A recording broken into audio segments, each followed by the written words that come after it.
ny mofinaina anio atolotry ny FJKM Ambohijanaka Karafitiavana.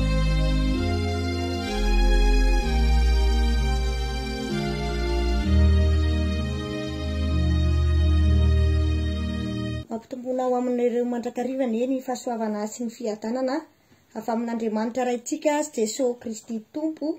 Amen. Miarabantsika ry havana anatratra ity alakamisy fa 7 volana Jona 2024 ity. Ary manasantsika indray anaraka izao fandarana mofinaina izao hatramin'ny farany. Ivavaka isika. Ry Andriamanitra rainay tsara indrindra misaotra betsaka anao indray izay fa nomenao ity andro vaovao ity. Dia ny fa 7 volana Jona 2024 izany. Misaotra no nitahinao anay tamin'ny andro lasa rehetra. Ary misaotra fa mbola manana anjara izay ny amin'ny mofinaina izay voalahatra anio amin'ny alalan'ny teninao sy izao toriteny izao. Ko mangataka indrindra ny fanatrehanao izay Tompo. Na aiza misy anay tsiraray avy manaraka izao fandarana izao. Dia ny fananao masina ane ho aminay tsiraray avy. Azahoninay mandray sy mivelona ny teninao. Ary ianao hanome faharetana sy hampangina izay tsy azahoninay mifantoka. Andrenesanay izany teninao izany. Dia mahatsara hatrany izay Tompony tsy fantanterahanay dia mifony eo anatrehanao. Mamindrafo aminay Tompo. Mamelany elokay tsiraray avy. Dia misaotra sahady ny amin'ny famelan-keloka izay nomenao anay tamin'ny alalan'i Jesosy Kristy. Dia apetraka ifeno ampelantananao ary Tompo izao fiombonana tanterahana izao. Dia aminaranao Jesosy no andrina sy angatanay izany mivavaka izany. Amen. Ny anjara mofinaina tsika anio ry havana dia filazany tsara ny Jesosy Kristy araka ny Jaona. Jaona 2:12 ny 2:7 ka hatramin'ny 4:7. Jaona 2:12 ny 2:7 ka hatramin'ny 4:7. Vakina ny teny aminaran'i Jesosy. Ary Maria rehefa tonga teo amin'izay nitoeran'i Jesosy ka nahita azy, dia nikoaka teo amin'ny tongony ka nanao taminy hoe, Tompoko, raha teto ianao, tsy maty ny anadahako. Ary Jesosy nahita azy nitomany sy ny jiosy izay niaraka taminy nitomany koa, dia vonto ny fanahany ka tora-kovitra izy. Ary hoy izy, aiza ny nandevenanareo azy?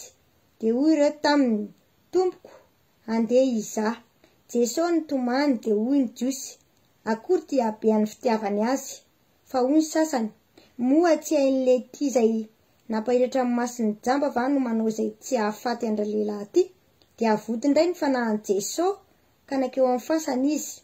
Ary zoy izany sady nisy vato narindrina teo. Dia hoy Jesosy, esory ny vato. Hoy Marta nabaviny ny maty taminy, Tompoko, maimbo izao. Efa ara izay. Hoy Jesosy taminy, tsy voalazako va fa raha ino ianao, dia ho hitanao ny voninahitr'Andriamanitra. Dia nesorina ny vato. Ary Jesosy dia nanandratra ny masony ka nanao hoe, raha eo misaotra anao aho fa efa miaino ahy ianao. Raha izao dia fantatro fa miaino ahy mandrakariva ianao. Fa noho ny vahoaka mitsangana manodidina no ilazako izany, mba inony fa inonina ny iraka. Ary rehefa nanao izany teny izany izy, dia niantso tamin'ny feo mahery hoe, ry Lazarosy, mivoa. Dia nivoaka ny maty, nisy fehipaty ny tanany sy ny tongony, sady voafeno mosoara koa ny tavany. Hoy Jesosy tamin'ny olona, fa ao izy ka velao andeha. Ary maro tamin'ny jiosy dia ireo nakeo amin'ny Maria ka nahita ny zavatra nataon'i Jesosy ireo no nino azy. Fa ny sasany tamin'ireo kosa lasa nakany amin'ny fariseo ka laza tamin'izany tamin'izay nataony. Ray masina manamasinana amin'ny fahamarinana ny teninao ny fahamarinana. Amen. Dia mbola ho ampitomboana amintsika mandrakariva ny fahasoavana sy ny fiadanana avy amin'Andriamanitra raitsika Jesosy Kristy Tompo. Amen. Izao Jaona 2:12 izao dia mitantara ny nahafatesan'ny Lazarosy ny nananganan'i Jesosy azy tamin'ny maty. Ireto misy andininy maneho fa tena maty tokoa Lazarosy. Tatsika eo amin'ny 2:20 tapany 2:20 sy ny 2:30 tapany farany. hoy Marta tamin'i Jesosy, tompoko, raha teto ianao dia tsy maty ny anadaiko. Ary indrindra ny efatr'andro nandeha nahafatesany, satria maty 2 andro Lazarosy. Izay Jesosy mpianatra vao niainga anakany Jodia, izay lalana 2 andro. Dia hoy Marta napavy maty tamin'ny tompoko, maimbo izy zao fa efa efara izay. Araka ny andininy fa 7:30 tapany faharoa.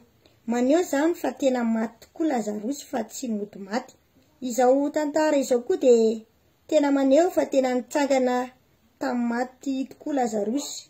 Maneho zany indrindra ny anjara mofinainantsika an'io dia ny 2:30 ka hatramin'ny 5:70 izay mitantara ny nananganan'i Jesosy an'i Lazarosy tamin'ny maty, izay maneho fa tsy angano na arira ny fananganan'i Jesosy Kristy ny maty, fa voasoratra amin'ny tantaram-pamonjena nataon'i Jesosy Kristy teto amin'izao tontolo izao izany. Raha izay raha ny tantarany nahafatesana sy ny nananganana ny Lazarosy tamin'ny maty, inona kosa ny afatra ho antsika arak'izao mofinaina voalahatra ho antsika n'izao dia Jaona 2:30 ka hatramin'ny 5:70 izay efa novakiana teo. Andeha omena aloha hevitra hoe Jesosy mampanjaka amin'ny fahefany. Jesosy mampanjaka amin'ny fahefany voalohany maneho izany amin'ny zavatra mitranga amin'ny olona tiany. Maneho izany amin'ny zavatra mitranga amin'ny olona tiany. Izao tantara nahafatesan'i Lazarosy ny nananganana azy tamin'ny maty izao dia niseho tamin'ny Marta sy Maria ary Lazarosy, izay tena tiany Jesosy tokoa izy ireo. Araka ny 3 tapany faharoa sy ny 5 no maneho izany vakiana anaran'i Jesosy. Tompoko, indro marary ilay tianao. Ary Jesosy tiany Marta sy Maria, rahavaviny ary Lazarosy. Narary ary Lazarosy dia naniraka olona ho any amin'ny Jesosy izy mirahavavy, dia tonga tany amin'ny Jesosy ny olona nirahana. Rehefa reny Jesosy fa marary Lazarosy dia tsy avy hatrany izy dia nandeha fa mbola nitoetra 2 andro teo amin'izay toerana izy, satria efa fantatry Jesosy fa efa maty Lazarosy. Fantatry Jesosy fa nangana ny Lazarosy amin'ny maty izy. Araka ny 7:20. Ry havana, maneho izao fa mahafantatra sy mahita ny zavatra rehetra mitranga eo amin'ny fiainan'ny olona tiany Jesosy, ary maneho ny fahefany amin'ireny izy. Mety mametraka fanontaniana isika hoe raha izany no marina, maninona no atao izao? Maninona no tsy avy hatrany dia naseho ny fahefana tahaka ny reto jiosy reto hitantsika eo amin'ny 7:30 milaza hoe moa tsy lety izay nampahiratra ny masony jamba va ny nanao izay tsy hahafaty an'iray lehilahy. Ry havana, azon'i Jesosy atao tsara ny manasitrana ny Lazarosy, satria afaka manao izany avy lavitra izy, tahaka nataony tamin'ny ankizilahy narary ny paralysisa mandry tao am-pandriana. Hitantsika ao Matteo 4:5 ka hatramin'ny 7:70. Tsy ny manasitrana ihany no hain'i Jesosy, fa mahay manangana amin'ny maty koa izy, ary manana fahefana amin'izany. Ahoana moa no anehoany ny fahefany manangana amin'ny maty raha tsy maty Lazarosy? Tsarovy mandrakariva fa Andriamanitra dia mahalala ny hevitra heverana ny olony, dia hevitra hitondra fiadanana fa tsy loza. Fa ny faharoa, Jesosy mampanjaka ny fahefany mba hisehoany ny voninahitr'Andriamanitra iray. Jesosy Kristy dia manana ny fahefana rehetra, nefa dia manam-pahefana hafakely, satria tsy toy ireny manam-pahefana mitady voninahitra ho an'ny tenan'ireny izy, fa mampanjaka ny fahefana izy mba hisehoany ny voninahitr'Andriamanitra.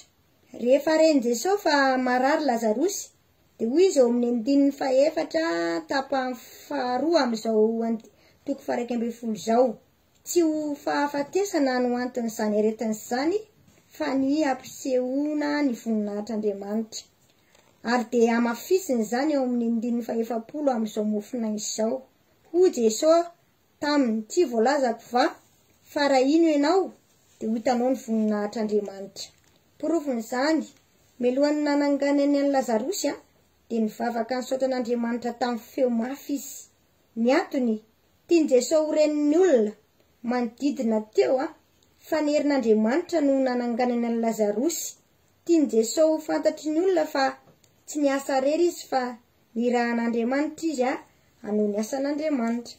Azony Jesosy atao tsara ny mivavaka mangina fa nataony izao mba hisehoany ny voninahitr'Andriamanitra.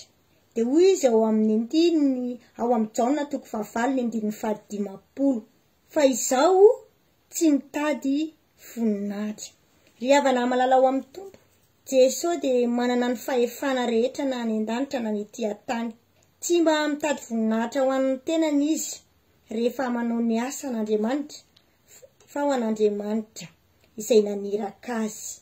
Io fahefana io dia efa nomeny antsika ary ambarany mihitsy fa izay mino azy dia hanao asa lehibe aminy noho izany aza. Araka ny Jaona 4:12 dia mipetraka amintsika ary ny fanontaniana. Voninahitra iza no asehontsika rehefa manao ny asan'Andriamanitra isika, ho an'ny tenantsika ve sa ho an'ny olona sa ho an'Andriamanitra ilay naniraka antsika hanao asa lehibe. Ry havana, saina izany anio. Fa ny fahatelo, Jesosy mampanjaka ny fahefany mba hinon'ny olona azy. Eo amin'ny andininy 10:70 dia maneho fa maro tamin'ny olona ny tonga teo no nino an'i Jesosy noho ny fahefana nananany. Ary izany mihitsy no tanjon'i Jesosy. Hoy izy eo amin'ny andininy 2:70, raha izao dia fantatro fa miaino mandrakariva ianao, fa noho ny vahoaka mitsangana manodidina no nilazako izany mba hinony fa ianao no naniraka ahy. Izany hoe mba hinon'ny olona azy fa Andriamanitra no naniraka azy. Ny finoana irery no ahitantsika ny voninahitr'Andriamanitra. Hoy Jesosy amin'ny andininy 70 amin'ny aran'i Jesosy. Hoy Jesosy taminy, tsy voalazako fa raha ino ianao dia ho hitanao ny voninahitr'Andriamanitra. Ka raha mampanjaka ny fahefany Jesosy dia ny ahatonga ny olona hino azy no tanjony. Ry havana malala ao amin'ny Tompo, tsy fotoanan'ny fahagagana intsony izao fa fotoanan'ny finoana.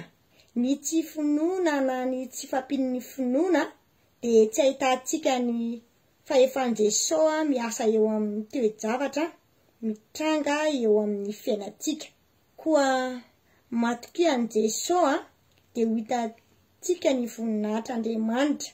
Tsarovy ary fa Jesosy raha mampanjaka ny fahefany dia ninon'ny olona azy, azahoan'ny olona famonjena ary ahatonga ny olona hiala amin'ny fahakalana. Dia minoany Jesosy ary tsarovy mandrakariva fa tiantsika Jesosy. Dia ho an'Andriamanitra ny voninahitra ho amintsika anie izany teny izany. Amen.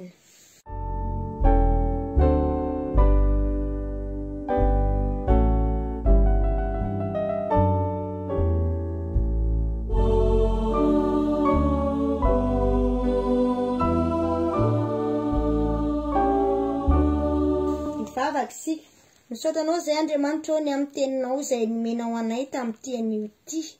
Ny teninao dia mitondra fiainana ho anay ary indrindra mikatsaka fiainana ho anay. Misaotanao Tompo no nanomezanao anay an Jesosy Kristy ilay manana ny fahefana rehetra na ny eny an-danitra na ny ety an-tany. Manana ny fahefana mampitsangana amin'ny maty, manana ny fahefana mampiverina ny fiainanay amin'ny laoniny. Aiza indray moa izay nahita mpamonjy tahaka an'izany. Koa ampitomboy Tompo, ny finoana ianao esory ny fisalasalanao aminay, tsy ahitanay ny herinao sy ny fahefanao sy ny voninahitra eo amin'ny fiainanay. Esory izany, indrindra ny tsy finoana Tompo dia esory izany, fa ampitomboy kosa ny finoana ianao. Dia io ny teninao tsy hiverina any aminao raha tsy efa nahefa izay nanondranao azy aty anatinay tsiraray avy.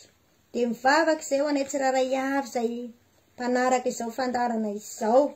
Tompo, ianao atanteraka izay tsara ho anay tsiraray avy, ary ny fananao masina hitarika anay ho amin'ny marina rehetra, mba andehananay araka ny sitraponao, hisitrahanay ny fitahiana feno avy aminao. Ankehitriny izay dia mahatsiaro hatrany ireo marary dia ianao anie amindra fosy amelany eloko izy ireo ary dia hanasitrana ny aretiny ianao. Mivavaka izay ho an'ny manam-pahoriana dia ianao anie tompo ampahery sy amponina azy ireny. Mivavaka izay ho an'ireo izay manan'olana na inona olan'izy ireo dia ianao Jesosy hanome vahaolana azy ireny. Mivavaka izay ho an'ity firenena ity, tsy misy miafina aminao tompo ny zava-misy eto amin'ity firenena ity manjaka ny fahaseranana isan-karazany tsy fandriampahalemana, dia jereo amin'indra fonao Jesosy ny firenenay. Aza ely ianao tompo vonjeo ny firenenay. Dia mivavaka izay ho an'ny fiangonana mba efa be hatrany amin'ny fitoriana ny filazan'ny tsaranao, ary ianao vaindondra rahany amin'izany. Dia tahio ireo tompony andraikitra isan'ambaratongany. Dia izay rehetra mahasosy mahatsara ny fiainany tsiraray dia ianao anie ahatanteraka izany tompo indrindra ireo izay manao zava-dehibe ny fienona ny teninao, dia mba ianao homba ireny manokana tompo. Dia izay rehetra mahasosy mahatsara ny fiainanay dia ianao ahatanteraka izany. Dia aminaranao Jesosy no andrina sy angatanay izany mivavaka izany, farananay mivavaka amin'ny nampianarin' Jesosy manao hoe: dia misaotra an'Andriamanitra tsika ry havana fahatanteraka somatsara izao fiombonana izao. Vavaka tsika dia handray ny trodrano. Tompo, misaotra betsaka fa tanteraka somatsara ny fiombonanay tamin'ny teny ity. Dia ianao ombanay tsiraray avy indray raha makivaky izao andro vaovao nomenao izao izahay. Ary dia hamarina aminay tompo ny trodrano izay tononona aminaranao Jesosy manao hoe: hitahanao anie ny tompo ka hiaro anao, hampamiriapiritra ny tavany aminao anie ny tompo ka mindrafo aminao, hanandratra ny tavany aminao anie ny tompo ka nome anao ny fiadanana. Amen. Dia ho an'Andriamanitra irery ny voninahitra amin'ny anarany indray sy ny zanaka ary ny fanahy masina. Amen.